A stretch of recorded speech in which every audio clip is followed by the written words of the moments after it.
Okay guys, thank you all for coming.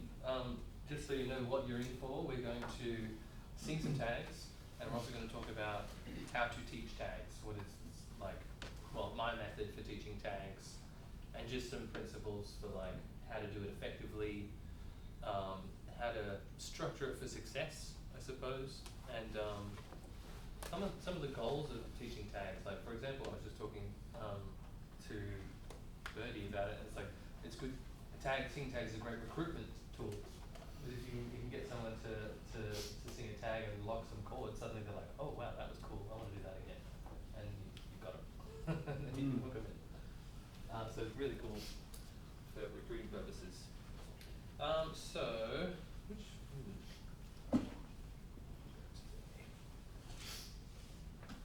Let's try at the break of day. So I'll put it up here on the screen, but you can also look at it on your sheet there. So this is a TTB tag, and it's a pretty good one to teach people because individually the parts are not very difficult and they're not too rangy either. But I think the 10 is probably the rangiest part in this one, which is interesting. And it's quite satisfying because some nice crunchy chords in it. So can I just get a quick show of hands? Who's maybe going to sing bass in this one? 1, 2, 3, awesome. Baritones. 1, 2, 3, 4, 5. Leads. 1, 2, 3. Tenors. 1, 2. No, cool. I can change it. Yeah, I was thinking maybe, Laura, you could probably do bass on this one. Yeah, I can use this too. Yeah? What were you doing though, Hamish? I need to make Oh, okay. Can I actually get a lead? Yeah, another couple of leads. So I normally sing lead, Dan, but often singing with the men, it's a bit low, so I don't know where this will go. Up to you, lead and tenor, because everyone starts in unison in this tag actually, so the low point is B flat and then it just goes up from there. So that's the starting pitch. If you can sing that, then you'll be fine on lead or tenor. Yeah. So let's do another quick count. Basses, who's doing bass now? 1, 2, 3, 4, awesome. Baritone, 1, 2, 3, 4, great. Lead, 1, 2, 3, 4, 5, and tenor, 1, 2. Give it a go. Yeah, maybe one more tenor? Yeah, awesome. So let's start with the bass part.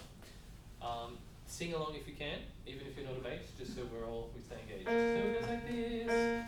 At the break of day, we are on our way. So as you can hear, it kind of walks down the scale and then walks back up. Listen again. At the break of day, we are on our way. Let's give it a go. Let's stand. Here we go. Bass part. 1, 2, go. At the break of day, we are on our way. Beautiful job, beautiful job. So on the word day and way, what would our target vowel be on those? Air. Air. So like think dare, kind of like the iced coffee, dare, and think where, like werewolf. Just to get that air sound. At the break of day, day, we are on our way. Just to get that steady air sound. 1, 2, 3. At the break of day, we are on our way. Beautiful, that's the bass part. Okay, let's do lead next. Lead part goes at the break of day, we are on our way. So you've got a little bit of a spicy ending there. Listen again. At the break of day, we are on our way. Let's hear just the leads. 2, 3. At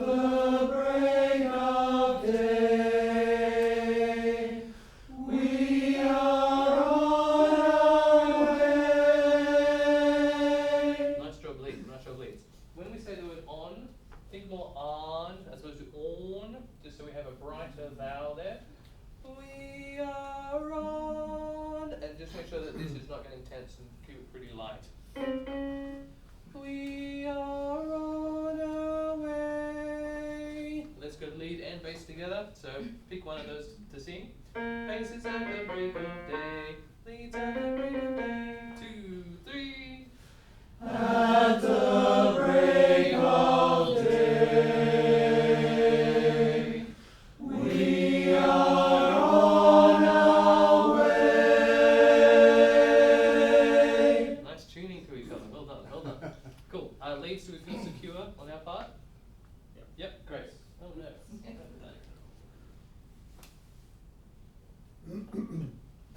So let's have a look at the tenor part next. So tenors, we kind of walk up a minor scale there. What's wrong with you? Gotcha. So and by the way, tenors, it's kind of a tenor melody. So as it is at the break of day, we are on our way. So probably the most melodic of the parts so far. Listen again. At the break of day, we are on our way. Tenors, have a go, or anybody who wants to try tenor? 1, 2, 3. At the break of day, we are on our way. Lovely job, tenors. Cool. As we descend, just keep the face relaxed on the on. We are on. So think more on and let the jaw relax down. We are on our way. Go from the beginning again, tenors. 1, 2, 3. At the break of day, we are on our way. Just do the we are on and keep that really relaxed. Like, we are on our way. Here we go. We are on our way. Beautifully done, beautifully done. Let's go lead and bass and tenor. No baritone yet. Basses at the break of day. Leads at the break of day. Tenors at the break of day. All starting in unison. 1, 2, 3. At the break of day. Wait, a little bit more in that day. Think dare. At the break of dare. 2, 3. At the break of day, we are on our way. Nice, nice, nice. Leads, just really relax that last note. Like, relax your face muscles, don't get too tense on that last one. Tenors, we can have a lot of you on that last chord because you're on the fifth and forming a fifth with the bass. So if you're in my first class today, we were talking about finding the fifths and the fourths in the chord and making sure those are like predominant in the chord.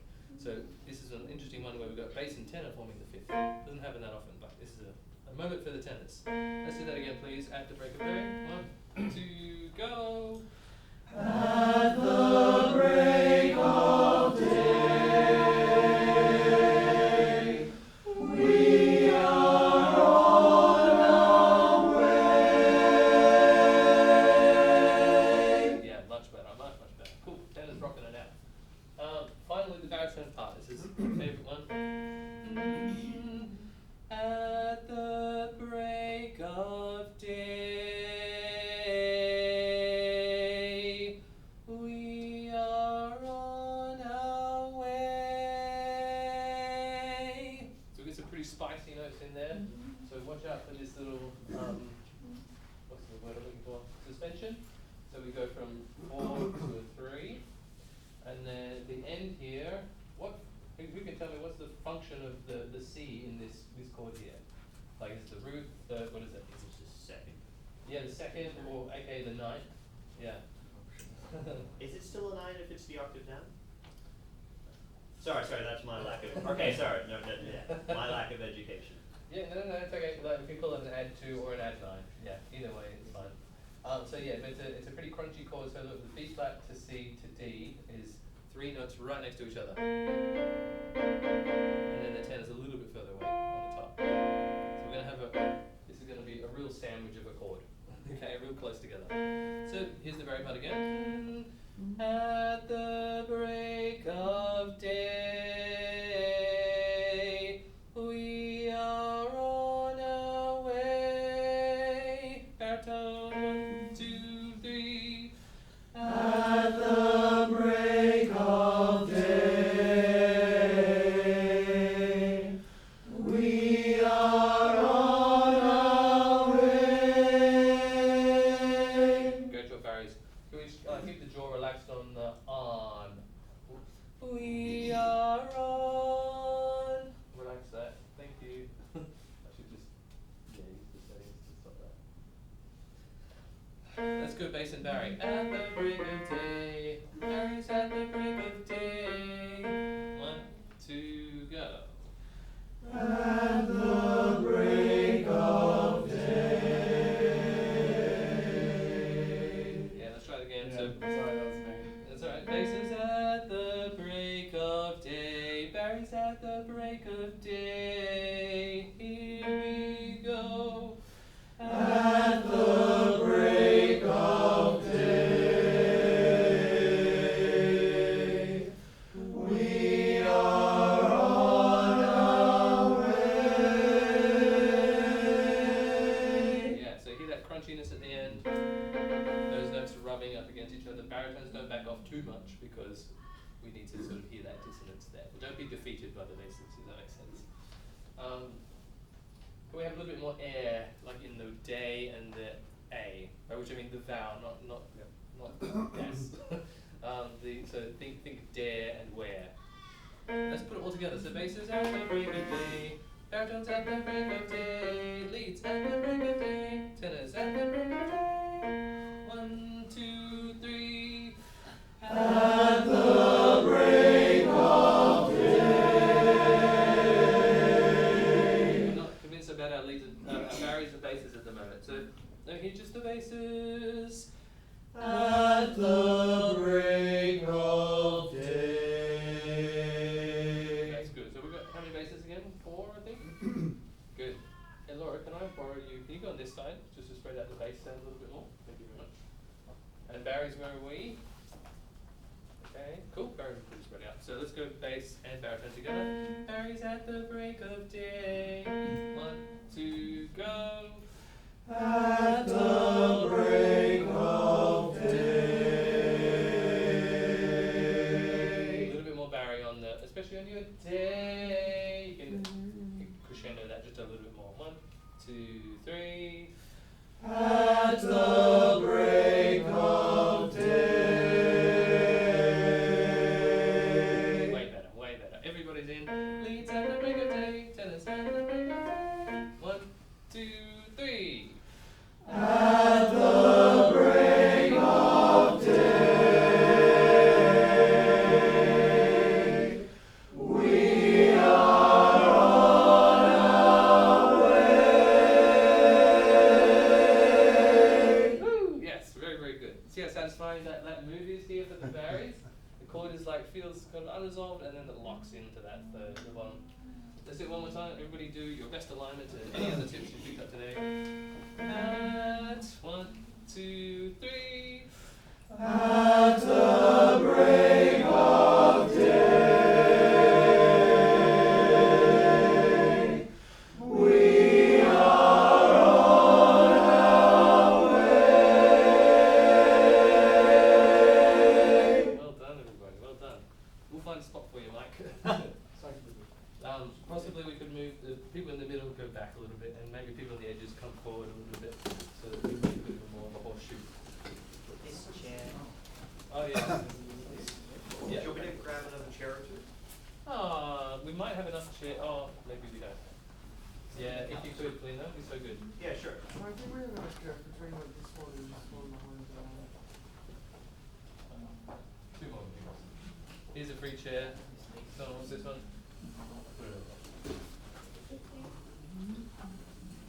Well done, guys. Take a seat.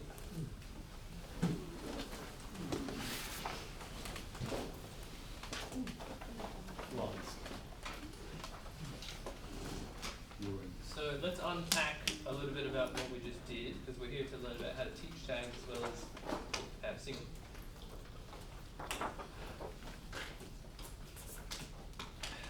Actually, before I show you this sheet, oh, you've got it in front of you. What did we, so let's unpack what we just did. So what's the first thing I did? You taught the bass. We introduced You it. announced Yeah, it. Yeah. Yeah, I was going to say, like, even before I I started read that teaching it, yeah, as well.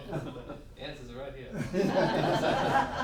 So introduce the tag first. Even before that, what I was doing, I was looking at the group and going, okay, what's the composition of singers here?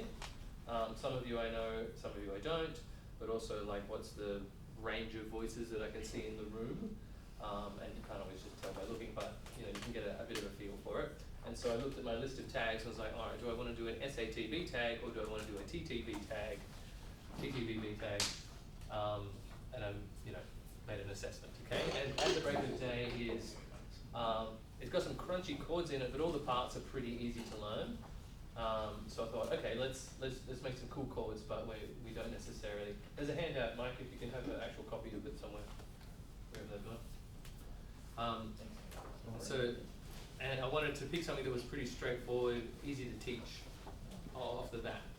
But so I made an assessment in my head, like what's the group look like? What are we gonna? What's the first tag we're gonna sing?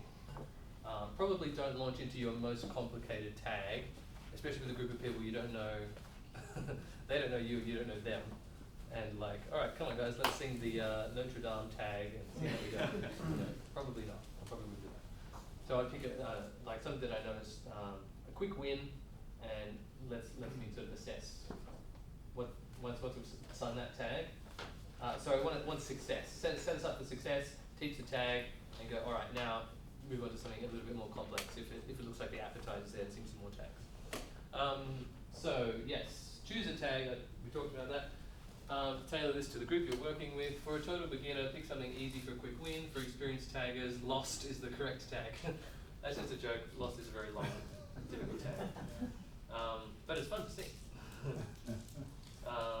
So yeah, consider the composition of the singers. If you have an all male, all female, or mixed group, try to pick something that is within reach for everybody. And you can adjust for that. Like, let's say I could teach that tag to an all women group, all female group, but I'd probably pitch it up some. And that one's it starts in unison, so that's another good way. It doesn't spread out too far, and everybody starts in the same pitch. So it's actually a pretty good one for like SSAA configuration as well as TTBB. I didn't do this step, but recite the words for clarity. I didn't really need to because you had the music in front of you, so you can sort that out for yourself. Figure out who was on which part. We did that, so we said who's going to try bass, who's going to do baritone, etc. If someone is new or hasn't sung a tag before, ask whether their voice is higher or lower. Don't give them a difficult part if they're new. So if you're using tag singing as a way to recruit people, pick some really easy tags like cry, which has a one note for the lead part, for example, like a post, or Sleepy Time Down South is a pretty straightforward one. There's a lot of like easy teach tags, which are great for new people who've never done it before, if you want them to be successful in their first try, which is what we do want. We don't really want to, you know, cow people with a really long, complex tag and go, here you go, your first tag experience is this impossible tag. Yeah, unless your goal is to make them feel intimidated. Dan approach, Brian approach. Where are we up to? Start teaching? Yeah, start teaching. So often the lead part is the best one to start with, but not always. So today we started with the bass part. And I wanted to do that because the bass part is actually a very small range, so it's only a fifth. At the break of day, that's only 5 different notes. We are on our way. So it's a really small range, and so the bass part was probably within reach of most of the people in the room, and I wanted to start with that. And did you notice I didn't say only bassists sing this? I just said everybody sing it. Yeah. Everybody try the bass part. So there you go. Next point. To keep folks engaged, you may have everyone learn the first part that you teach. So some of you may know. Anybody know Tony Backhouse, the gospel singer / choir leader? No. Okay. Well, he's in a. Only, is that the guy, the video that you showed us last class, or? No. Okay, No. never mind. Yeah, he's an Australian / New Zealander guy, and he sings in a gospel quartet called the Heavenly Light Quartet. Anyway, he runs lots of like workshops where he teaches gospel songs, and they're really fun to go to. And I noticed he did this. He took the first part he taught with the song he was teaching us. He just said everybody sing it. I can't remember. He maybe didn't even tell us which song or which part it was. He just said like everybody sing this, and it's a couple of good things about that. It means everybody is familiar with, let's say, the melody, if it was a melody. But also everybody's engaged right from the beginning. So nobody's waiting around going, oh God, when are they going to learn the baritone part? Like, I don't really care about these other parts. No, everybody's engaged right from the beginning. What else? Sing through the part a couple of times as the singers listen, then have them sing it back to you. If they're new, you may want to sing it with them for solidarity. If they're capable, listen to them without singing so you can confirm they've got it. Encourage as necessary. So did you notice when I said the bass part goes like this, and I gesture to myself, that's just to say, my turn to sing. And then we'll sometimes do hand signs with it as well. Sometimes I use solfa, or other kinds of visual cues. Sometimes you can just point up and down, that's fine. I'll sing it like a couple of times, then have the group sing it back to me. If you're in a really small group and it's somebody new, sing along with them on the first couple of times, just so that they get secure with the part. What else is there to say about that? When you have the group sing back, listen to them and make sure that they've got it. And if there's like, when we say it just now, I corrected a vowel thing, right? It's like, on day and way, let's make sure we sing this vowel together. And that way you can get a correction in, or just start refining it while everybody's singing the same part. What else are we doing? Even if you're not a conductor, do try to give clear cues for the singers. This is especially important in tags where there are lots of staggered moves and slides. So in At the Break of Day, there's that one move there for the baritones where nobody else moves. So like at the break of day, and then one hand moves to show that the slide happens there. So try to be clear with that. You don't have to be a great conductor to be able to do this. You can just point and then go point. You don't have to move. It's good to have minimal clear cues. Here we go, visual support. You may want to share the sheet music with the singers or sign the notes to them using numbers or solfa. So some of you may be familiar with the number system. At the break of day, where you do numbers, and if it's a flat, you crunch your fingers like that. At the break of day, at the break of day, and this is 6 and this is 7. What's a sharp? Don't do sharps, just do a flat version. I've seen some people go like that for sharp, so like turn your hand sideways. So I just like, instead of singing a sharp 3, I would do a flat 5, or flat 4, or whatever it is. And sharp 7 is just one, but flat. yeah, flat, yeah. And so like, and there's also solfa, so do, re, mi, fa, sol, la, ti, do. So even if you don't know solfa, you can still kind of, if your hand is moving up and down, people can see that the notes are going up and down, okay? But there are folks out there who know their solfa, and that's super useful to them. If anyone's like raised, or did a Kodai program at school or something like that, if they know their solfa and you can sign it to them, they'll know it instantly. They'll be able to just go, oh, yeah, I know it. So very helpful for visual learners. Who's a visual learner or suspects they're a visual learner in here? Statistically, that should be more of you. But maybe you just don't know that you are a visual learner. But a lot of people are visual learners, so if you can supply them with sheet music or do hand signs or something like that, it just accelerates the learning process. I know there is something wonderful about learning a tag by ear and not looking at the sheet music. That is a really cool thing, and it's nice to preserve that. But there are some people who like me, I'd be able to remember a tag way better if I could just glimpse the sheet music for 5 seconds. I can see where the notes move, and yeah, it just really helps me learn something much faster. And even when I recall songs that I know, I often visualize the sheet music, and like the note goes up there, it goes down there. That's the kind of thing I remember. Teach the second part. If you've taught the lead first, I will often teach the bass second. So that's melody then foundation. When the second part is sounding solid, duet it with the first part. Singers will be encouraged when they hear how 2 parts fit together. So we're trying to build success into the process. So I started with the bass, and then we did the lead next, right? And those 2 parts together sound really consonant. There's lots of fifths in there. So like.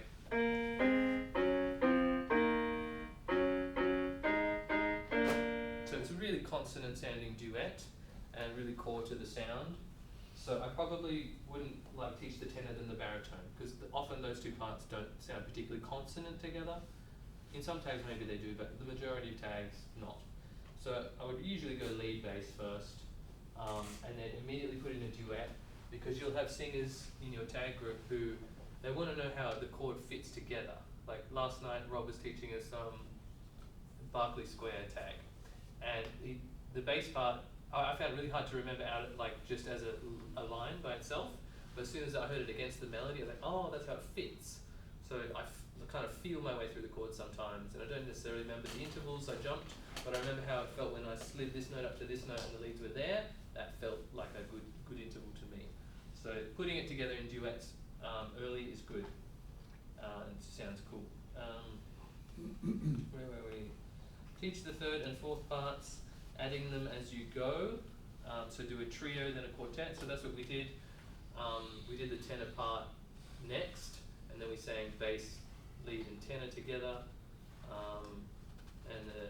Just stack it up like that, and then finally put the baritones in. Hopefully the baritones weren't bored because they were still singing along with the bass or the lead or someone as we go on. Which part to teach in this step depends on the tag, yeah. So I could have, with this tag, we could have gone baritone before tenor. That would have also been fine, but because baritone had this little move, I thought we'll save that to last. It's also kind of like a really nice moment when it's just nice to hear that lock in when the rest of the chord is already there. As you go, make sure you listen for good tuning. Give advice, RE, matching vowels, balancing volume, tuning fifths and octaves. Tag teaching is a great opportunity for teaching skills. So yeah, in my mind, when I'm teaching a tag to my chorus or a group of taggers, mostly to my chorus, because people don't always want to be taught or want you to sort of go into lecture mode when you're teaching them a tag. But with the chorus, absolutely I'm choosing the tags that we do in the warm-up because I really want us to be able to tune this kind of chord, or I'm pointing out stuff in the music like, look, here's a fifth here, bass and baritone, to make sure you lock up that fifth, or this vowel shape on the word day, we need to make sure that is locked up. So just picking up little things in the music as we go and tidying them up and just polishing that product so it becomes a really nice sounding tag at the end. Utilise strong singers in your group. So Dave, can you sing the bass while I sing tenor? So often I'll do this if I'm teaching a tag and I've got one of my quartet buddies there. I'll say, Adam, can you sing the bass while I do duet the baritone with you? And then not only is the person learning the baritone part, but they're kind of hearing how it fits with the bass part, which is useful. Because Barbershop is just like a jigsaw, and all the parts fit together in a certain way. And it's kind of, not only are you learning your line, but you're learning how it fits in the chord as well. I don't think I did that today, but I think we're all pretty strong singers in here, so we did pretty. You were like Hamish, I want you to get the lead. That's true, I did, that's right. Thank you, and we had some people who were like, I can sing whatever part you want. And thank you for doing that, it's really handy. Keep it fun and celebrate success, especially if you're working with new singers, make them feel successful and valued. So that I think is the biggest takeaway. If you're teaching tags, structure it and scaffold it for success. So think about how difficult is the tag I'm going to teach? What are the ranges of the tag? Who are the people I'm singing with? Along the way, let's go, wow, that was a really well-tuned fifth, or something like that. Or the way we matched that vowel, that sounded awesome just now. Celebrate those successes, so along the way people are like feeling good that they decided to spend 10 minutes of their life singing tag with me. Why teach tags? So, you know these. It's fun, it's quick. It's great for practicing the barbershop craft. It's great for warm-ups. Recruitment, a tag is a quick and easy way to introduce someone to the joys of barbershop singing. It's good for singers to try out the different voice parts without learning a whole song, and make new friends. So that second last point there, so the Chordsman, we recently ran a Sing With Us program, which is like a recruiting drive, and in the past it was, I would go and sort of voice place all of the singers one by one, but that would actually be quite time consuming on the first night. And so what I started doing instead was teach 2 tags at the start of the very first rehearsal where the new guys are there, and encourage them to try at least 2 different parts. Just whatever, just listen and go, I like the sound of the lead part, or the bass part seems like it fits my voice the best. But get them to try 2 at least. And then after you've sent a couple of tags, ask them to self-select the part that they're going to sing as we learn the workshop song. So that's just a tip if you're running a recruitment drive, use tags as a way in for people to sort of self-select their voice part. Some people come in and they're long-time musicians, they're like, ooh, the baritone part looks like an interesting challenge. Or they know that they've got a high voice, they're like, I'm going to do the tenor. But tags are really good for that, letting people kind of find what part and get a sample of like what a barbershop tenor part is like. Make new friends. Can you guys think of any other reasons, or you know, why we should teach tags?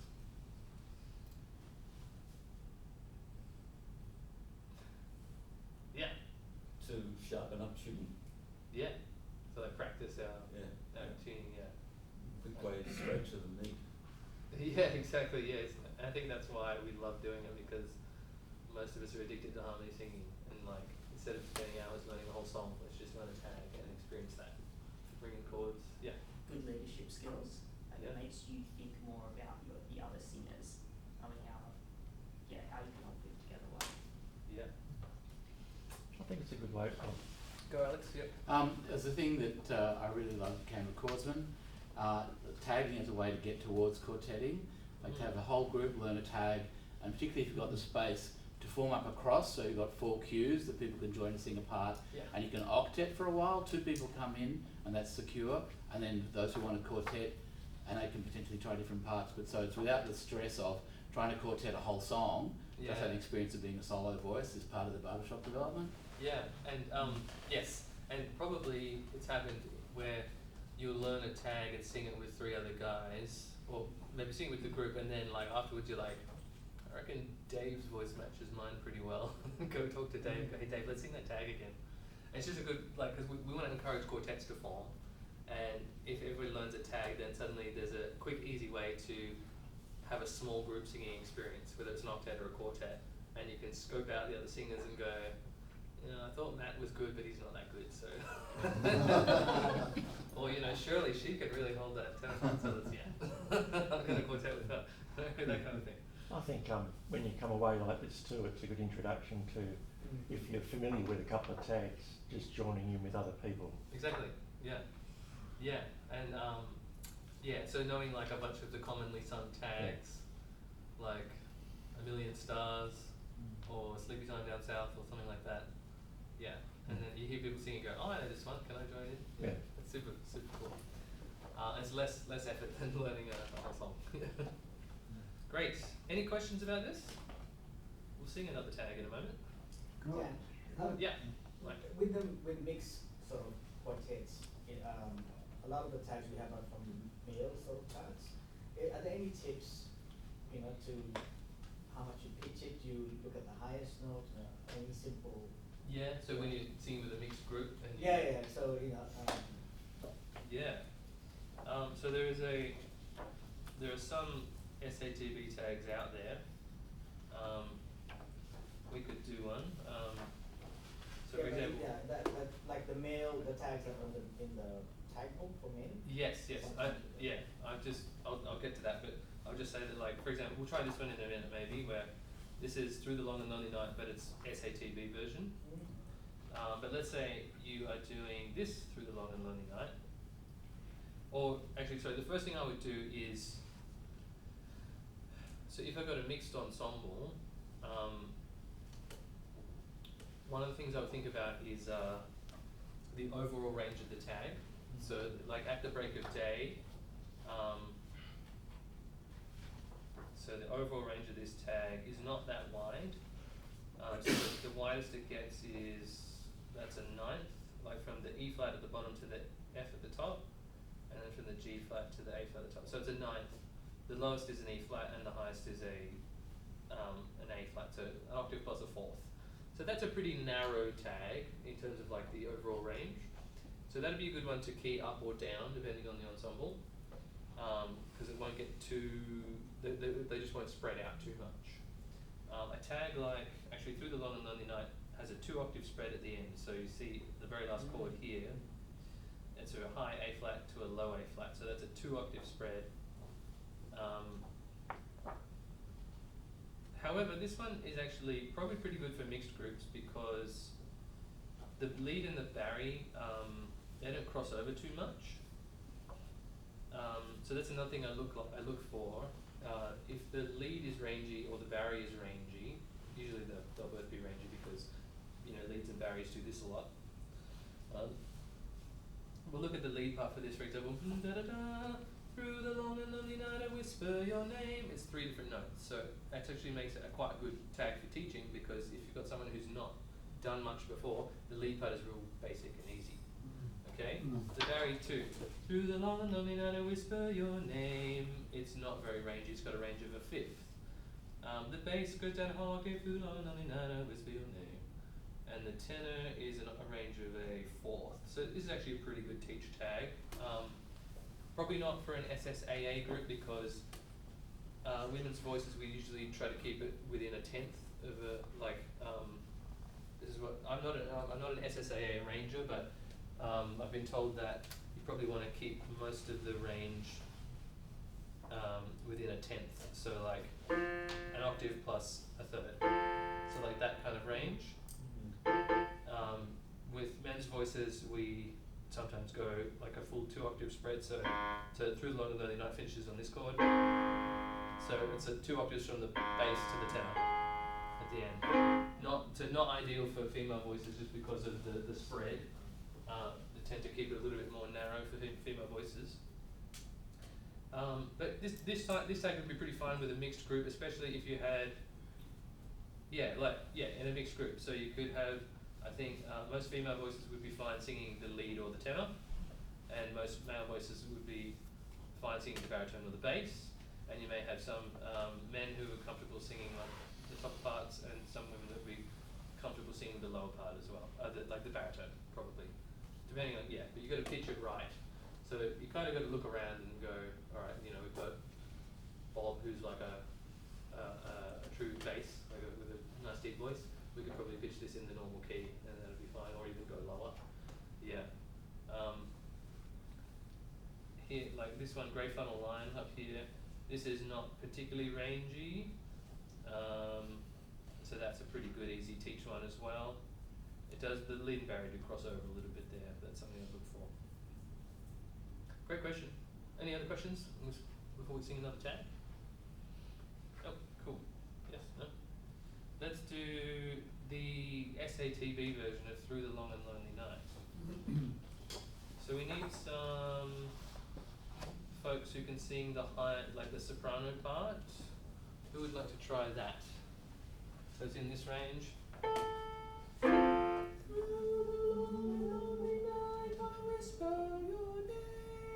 Who would like to give that one a go? 1, 2, 3. Excellent. Thank you, sopranos. Altos. So it's a harmony part, but it's high-ish. Through the long and lonely night I whisper your name. Kind of like a male tenor range. Hang on, let's give that a go.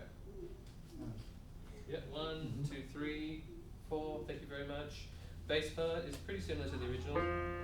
Through the long, lonely night, I whisper your name. We just go up at the end instead of down. Bass part. Who's going to do bass? 1, 2, 3, 4, 5. Beautiful. And the tenor part. Ah, through the long and lonely night, I whisper your name. Kind of like a baritone. Yeah, 1, 2, 3, 4, 5. Awesome. So, basses. Let me hear. Or everybody try the bass part. Goes like this. Through the long and lonely night, I whisper your name. Here we go. 2, 3.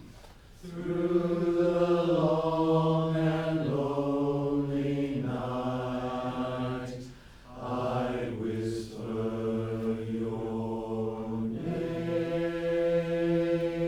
Good job, basses. Let's add the tenor to that.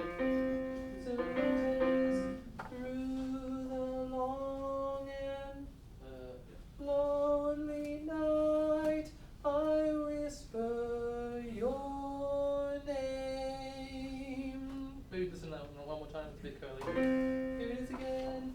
Through the long and lonely night, I whisper your name. Tenors. Tenors and basses together. Basses, tenors. Through the long and lonely night, I whisper your name. Lovely job, lovely job. What was your name? Let's sing net, like N-E-H, net. Like you can't go say the word net, okay? Bass tenor again. 1, 2.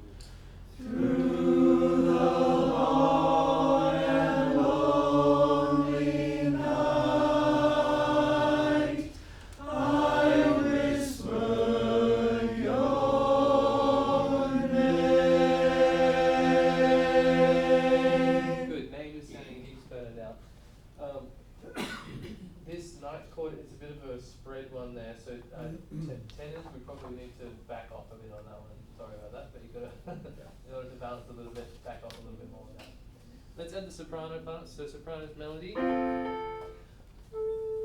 the long and lonely night, I whisper your name. Sopranos go. Through the long and lonely night, I whisper your name. Beautiful job, sopranos. Cool. Let's go. Yeah, soprano, tenor, and bass all together. Bass, tenor, soprano.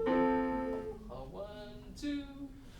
Through the long and lonely night, I whisper your name.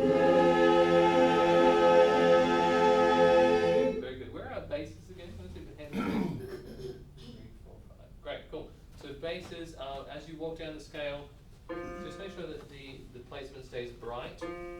So I think about going down and forward like you're on an escalator as opposed to straight down in an elevator. So like, through the long and lonely night, as opposed to through the long and lonely night. We're sounding a bit sort of swallowed. So yeah, keep that brightness as you walk down.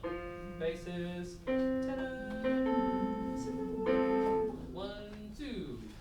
Through the long and lonely night, I whisper your name. Yeah, very good, very good. We'll come back. Nicely done, basses. Good job keeping that forward. Tenors, think about balancing to your bass a little bit more. I think we're probably too much tenor, not enough bass. So basses give a little bit more if you can. Tenors just keep it inside the bass sound. Soprano, alto. What are we doing? Alto. Through the long and lonely night, I Here we go, altos. 1, 2.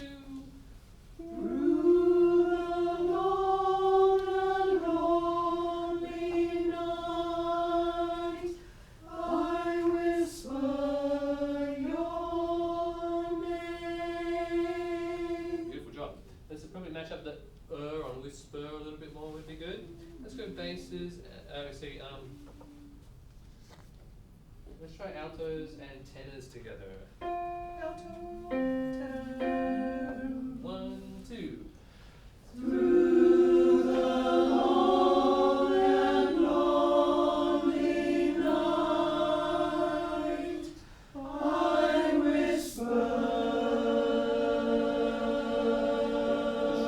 Just shake that a little bit more. Can you go from I whisper? I whisper your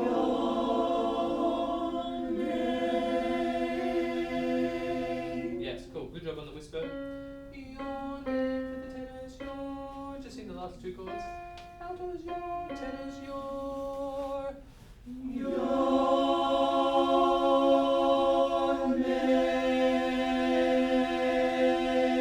Way better, way better. Yeah. For the or, just make sure there's a bit of jaw space there. So, your, but your name. Keep that jaw space there. One more time, tenor alto. Your name.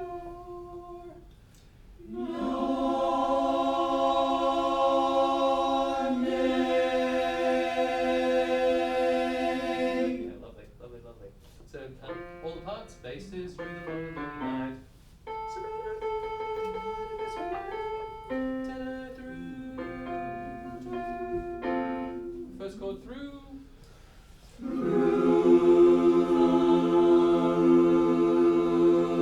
just get tenor bass, lock up that fifth.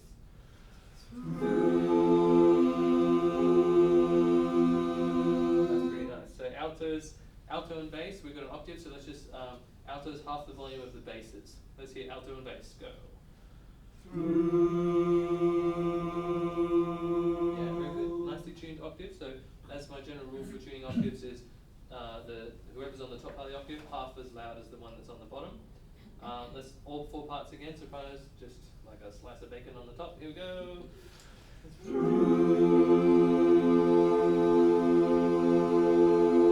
Yeah, maybe a teensy bit more soprano. Here we go. Yeah, got a good lift to it. I love it, love it, love it. Here we go. And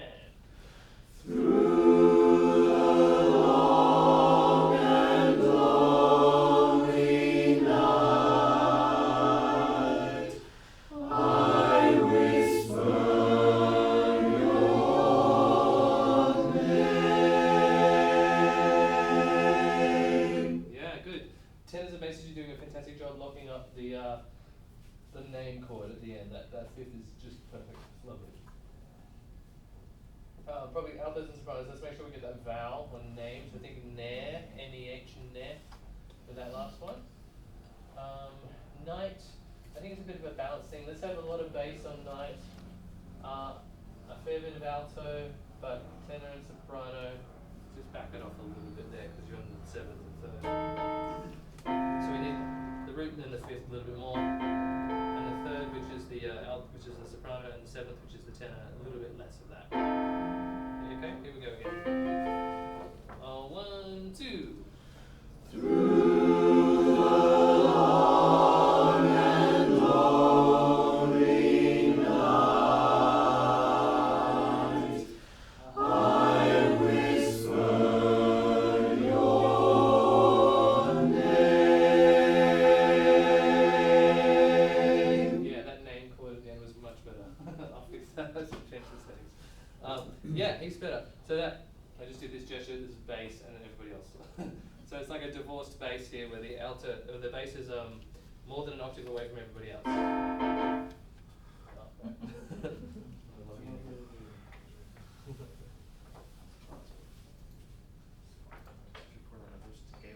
Yeah, so on that ninth chord, it's a bit of an unusual one. We call it a divorced bass where the bass is more than an octave from everybody else. So the bass is miles away, and the other three parts are clustered up real close together up the top. And so in chords like that, the bass is going to be as loud as they can be without being sort of tense, and the rest of them have got to sort of sit inside the bass sound as much as you can. So we're trying to preserve that kind of barbershop pyramid kind of thing. It's unusual because there's a cluster at the top. We're just about out of time. Okay. Any questions before we go? Just on it, I get a bit confused. I do lead in the chorus that I'm with, and then I Yeah. see alto, and I'm not quite sure where I should be. Yeah. So, sure. you know what I mean? I mean, so I think I'm waving between alto and baritone or something. I'm not sure. But I just wondered. Yeah, I would say, Mm. whoops, so if you're a lead in like a men's chorus, probably, yeah, it's called the baritone in here, sometimes it's called the tenor. Probably that part is the most comfortable lead, range-wise. Baritone? Yeah, yeah, it won't always be called baritone, sorry. Oh, okay. Sometimes it's soprano, alto, tenor, bass. I quite like calling it a baritone though, because then there's no confusion about what the tenor is. Because you know how the They really do it. well, the tenor, because you know the tenor's on top in a traditional barbershop right, voicing, yeah. but in a SATB it's here, and functionally they're quite different, Right. and range-wise obviously very different as well. Right. So Nick Sherman, who I'm sure some of you know, he conducts the Baden Street Singers, and he does lots of mixed barbershop arranging. He uses this system where it's soprano, alto, baritone, bass, which makes a lot of sense because this part is like a normal baritone part in a lot of ways, and functionally it's it's not the same as a barbershop tenor. So if you call it a tenor, there might be that confusion about, well, is it SATB tenor or is it barbershop tenor? This way you would just avoid that confusion. And soprano and alto, highest and second highest basically is kind of what that communicates. And most, if it's a mixed barbershop arrangement, the alto will have the melody most of the time, but it might pass to the tenor a bit, just like in the workshop song. Well, the melody goes past around quite a bit, but there are a few sections where the tenor has the melody. I've got arms that long to hold you. The tenor gets the melody a fair bit. And it's in it. Mixed barbershop is a bit of a different beast. But often when the melody goes low, it'll get passed into the baritone. We'll call it the baritone for now. It'll get passed into here from the alto if the melody goes lower. And that way the alto can switch and start becoming a harmony part, a bit more like a barbershop tenor or a barbershop baritone. The other confusing thing initially for me was that there's no APA on the treble clef, which is you've got to think it's an octave different to how it's represented in Yeah, if I try and read that music, yeah. way It looks like it's okay, not but too- actually, Yeah. when I went along the stereo lines of it, I learnt the lead part stupidly and I couldn't sing it. It was an octave higher. And you've just got to learn to convert. Octave down, right. Yeah, That's so- right, because I read that, it was way too high. Yes, it is. So if you look at that little 8 there. Yeah, so they call that a sub-octave treble clef, which is what we use in TTBB barbershop. And in SSAA barbershop, they have the little 8 on the bass clef, which is like a little 8 on the top to indicate that it's an octave up from rhythm. Right, okay. But yeah, when you're doing SATB, like here, just use a regular treble clef, regular bass clef. So yeah, the nomenclature is, it's in a bit of state of flux at the moment because mixed barbershop is still relatively new. We haven't figured out the best way to call things and stuff like that. Yes? Dan, you say TTBB. Is that? Yeah. So what's that mean exactly? Oh. Because I'm seeing tenor lead. Yeah, I know. I'd say that just to mean like men's barbershop for shorthand, but it's often tenor 1, tenor 2, baritone bass. But yeah, I guess I should say TLBB. Yeah. And SSAA, soprano 1, soprano 2, alto 1, alto Right. 2. Yeah. That's what you're referring to. Yeah. Sorry if that was confusing. You see what I mean? Yeah. The nomenclature is not right. Yeah, good. Anyway, enjoy singing those tags. Thank you. Thank you for coming along to the class. I really enjoyed teaching tags, obviously. But hopefully, when you're next teaching a tag, employ some of these ideas. And remember, always just you want every tag singing session, especially if they're new singers, to be like a rewarding, fun experience. Because, like, honestly, that's how I kind of got hooked in barbershop, singing some tags with some guys after my first rehearsal.